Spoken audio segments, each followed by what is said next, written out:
Hey guys, this is Andrei, a certified tour guide in Minsk, Belarus, and a real estate agent when it needs to be.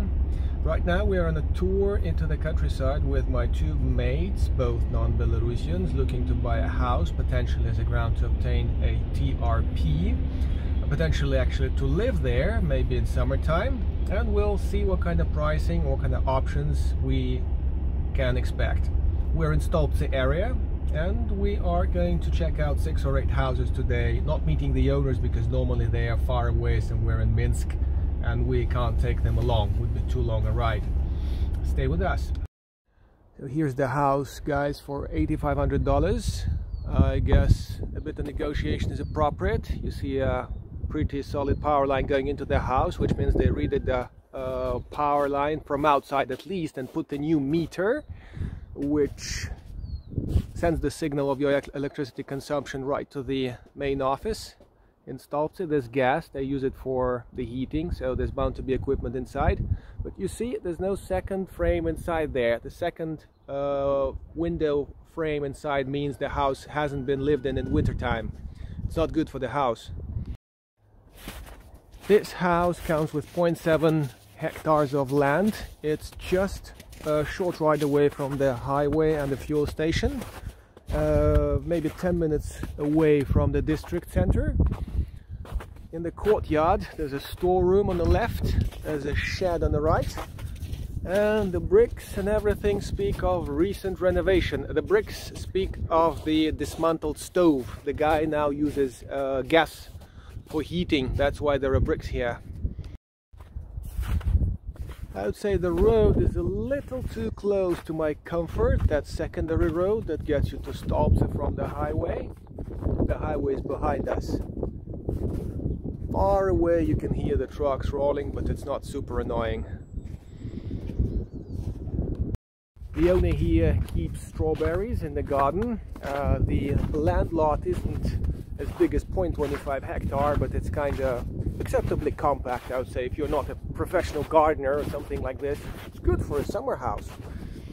The owner is bound to claim that gas heating is a big bonus, but if I were to have a better look at the house upstairs and inside, I'd be able to tell better if it's worth $8,500 or not. I would say it can be pushed to 8 or less. We're in the village of Lapki, although the village name can be easily spelled by anybody. Trouble is about the infrastructure. As we noted here, it's off the grid, this place. The house is kind of in one piece, so it might or might not be worth $5,500. But this is lovely. And how is this?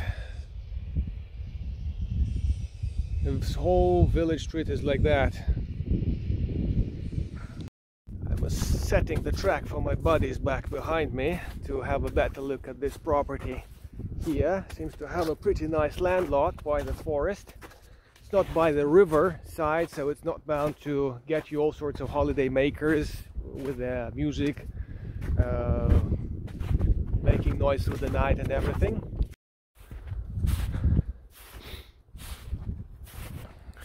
The land lot looks like 0.20 something hectare. Nice house. Doesn't look like a ruin at all.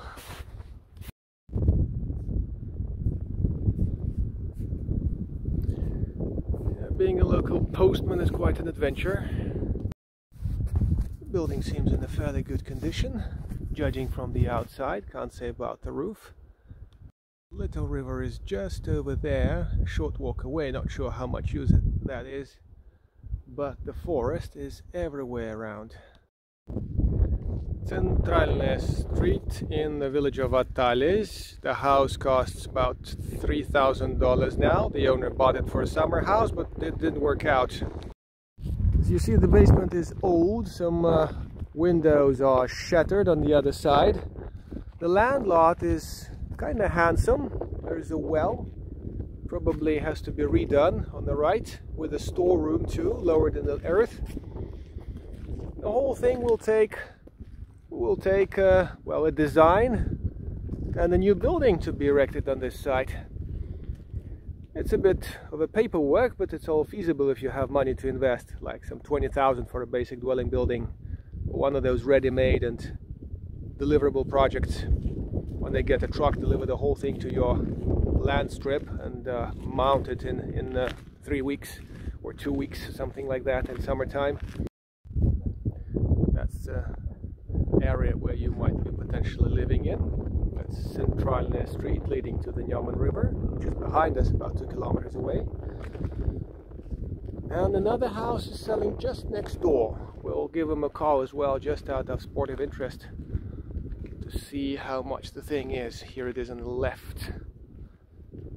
The obvious drawbacks for me is that this street is a bit busy, cars rolling up and down to that next door village, though it's not a big one, so it's not really a highway traffic, but still.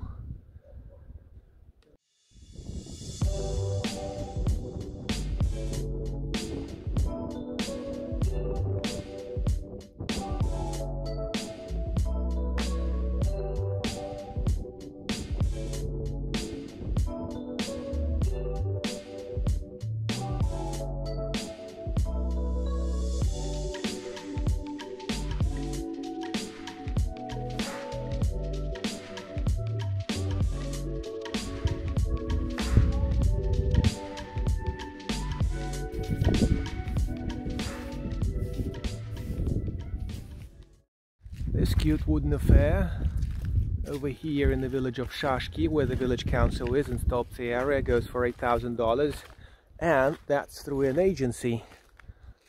So let's take a closer look at it, or at least let's try to. Looks like 0.2 hectares of land, compact land lot, tiny street, new fence, so if you have a dog it won't run away offhand. The area next door looks like this.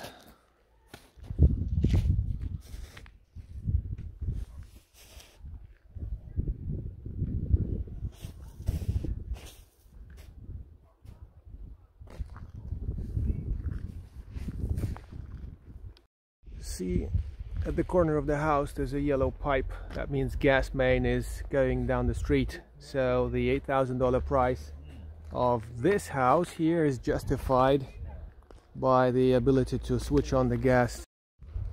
The neighbor has surfaced, a little bit surprised that the landlady is selling it. And $8,000 doesn't seem to be the price for it, but it's always about what's inside and how you have a conversation with the owners. If it's an agency, you can definitely haggle it down, and the contact will be in the village council. The village of Nivnoye folks, and $7,000. Price could be negotiated. $7,000, but the so as obvious advantages are the forest in the back. That seems like Naliboki forest, which is one huge natural preserve with bisons, but bisons are on the other side. And the gas main. The house doesn't have connections, and at this point I won't tell you how painful it is to get plugged into the gas main, but sometimes that gas authority is rumored to not be giving a damn, even for money, of course. The stove has been redone, so we can assume the stove fixed. Some investment made. The sheds aren't very good, maybe good enough for firewood or nothing like that, nothing else on top of that. Well, the renovation attempts are rather primitive, and there is a addition here. Hopefully it's kind of official. Hopefully the local authorities won't be asking you to knock it down once they discover it's been made.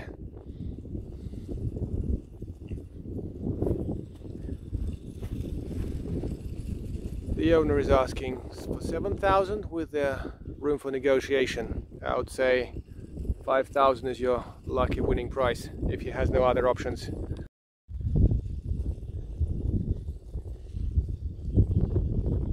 Your next door neighbors potentially. The rattling sound comes from the little metal contraptions that are supposed to scare away birds, like woodpeckers who eat cherries. The street surface is a little bit rough, especially if you're cycling after a good rain. but it's nothing too bad, not like in a second option of the day. As the leftovers of the Polish cobbled street where we managed to park to get the feet clean. I would say this is one of our lucky winners of today. It's a little bit off from the highway, like 30 kilometers ride, so you definitely have to rely on a car or a friend with a car to get your stuff organized over here. We'll check if the delivery area of the retail chain expands as far as here, and this is a really handsome thing for residents, for summer vacations and for TRP, because the migration office is still installed there. It's also a bit inconvenient, but the paperwork will not take too many rides to settle it originally. So it's a realistic option here. The village of Zarechye, ladies and gentlemen, 1 kilometer away from Derevnaya, the village council, which is good because you can fix all the land paperwork with swift rides back and forth. $5,900.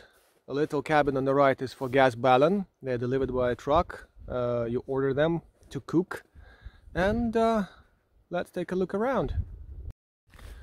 The street still has the air of the Polish influence from the 30s, I mean the cobbles, otherwise it would have been a complete mess.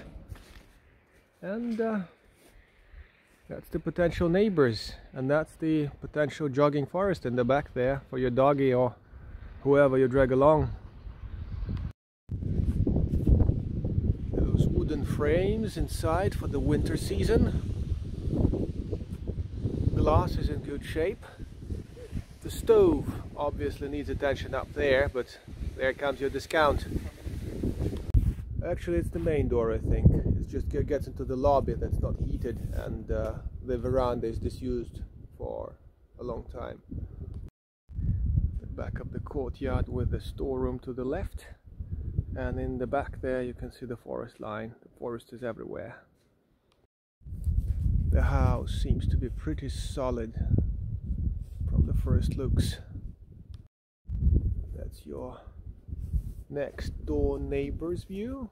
There's no fence between the two houses. That's interesting.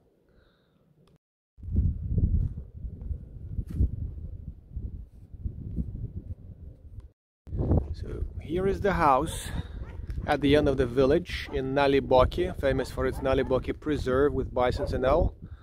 And here's the land lot. Kinda quiet, kinda sweet, but nothing comes for free. You can push it down to 2,000, I guess, but the locals told us that the farm gives them some smells and quite a few flies, so you'd need definitely window nets. Depending on how much you're gonna stick around, it might be a problem. The good part is it doesn't have too many properties to knock down, not too many buildings to knock down. You just deal with this one, maybe use it for the first phase to survive, and knock it down and get yourself a shiny house in the back there. The catch about that house 100 meters back behind me is that just a short ride away, and you can see it on the road, there's a farm. And there's bound to be a lot of traffic between the farm and wherever they go to those cow dairies behind the village, and that starts pretty early in the morning, so this is something you have to keep in mind. But it was a brilliant, unforgettable Naliboki forest over there with all the green views, charming lakes and wild animals. This is the beginning of the village. The guy's cooking up some really solid house out there, but it's just a shot away from the farm. This might be good for the bees over there in the beehives in the back of the lot, but not for a holiday home if you want some peace. So guys, this was a quick look at the properties in the countryside, 1 hour away from Minsk. We opted to look at 4-digit properties so as not to get any shocks over design versus price expectations. Prices are negotiable, especially if you have a capable negotiator. That could be me, if you remember. I can also be a legal translator during the deal, so it's not a problem to roll around, shop around, and maybe starting in April you'll see what kind of price range exists for what kind of options, how green the place is, how charming it is and everything, how busy it is, and make up your mind about buying one and getting yourself established somewhere here for the summer or for a longer period of time. This was Andrei from the center of Europe, from Nalibaki. Travel safely, travel wisely, consider Belarus as your escape from COVID and curfews. Hope to see you in Minsk someday. Cheers! Don't forget to write.